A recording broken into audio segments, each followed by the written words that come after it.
In this video, I'm going to show you how to use tags in Jobber. Why would you want to use tags? If you have a customer who has something important about their property or about their project, you may want to add a tag to it. You may also want to add a tag based on the service type. If you offer multiple different services, this can be helpful for sending email marketing campaigns to your customers in the future. For example, let's say you offer gravel driveway repair services like we do, and you want to market to them your tree services in the future. Tagging in Jobber allows you to quickly segment your customers by selecting an option in Jobber, and you'll be able to filter out the ones who use the current tags or don't use the current tags. My friend Ty, who runs a stump grinding business in Utah, just crossed the 100K mark. He's been on the podcast, and he was asking me, how can I segment my customers in Jobber based on front yard and backyard jobs?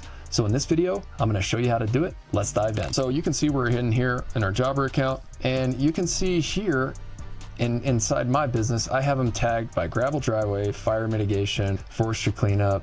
Now, why would we want to use these tags? Internally, the reason I'm tagging mine is because we offer multiple different services. We have a tree crew and we also have a dirt crew.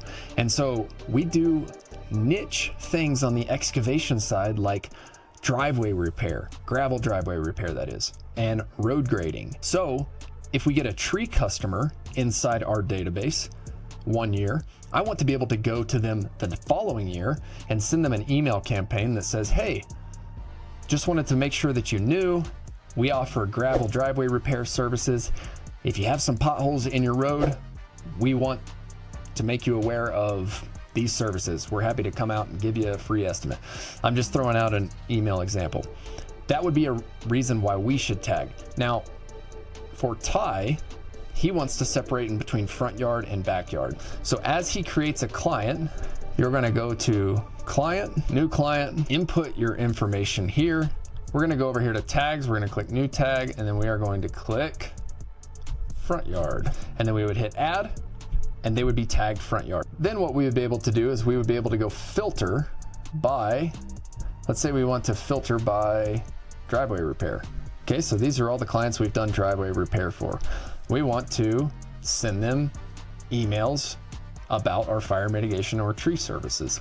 So that is a quick overview of how to use tags in a real world setting inside Jobber, and also why it's important to use tags and start doing this from the beginning. Because if you do this now, you'll be able to send future targeted emails, which I'll get into in the next video. So if you like this type of content, please make sure to like and subscribe to this channel. And if you haven't already checked out the podcast, each week I bring on another home service business owner where we talk all about growing small service-based businesses.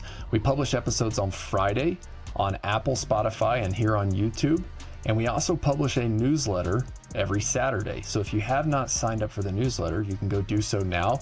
ownerops.com/newsletter. We basically take the podcasts on Fridays, we summarize the episodes, and we send you all the learning lessons that the guests share. I've had people on like Brock, who runs a $2.3 million septic business, Sam, who runs a $30 million roofing business, and Andy, who has a $6 million excavation business. We have so much fun with it, and at the end of the day, iron sharpens iron. So if you want to learn how you can grow your own local service business, go check out the podcast, and we sure appreciate you giving us a watch and a listen. Don't forget, work hard, do your best, never settle for less. See you next week.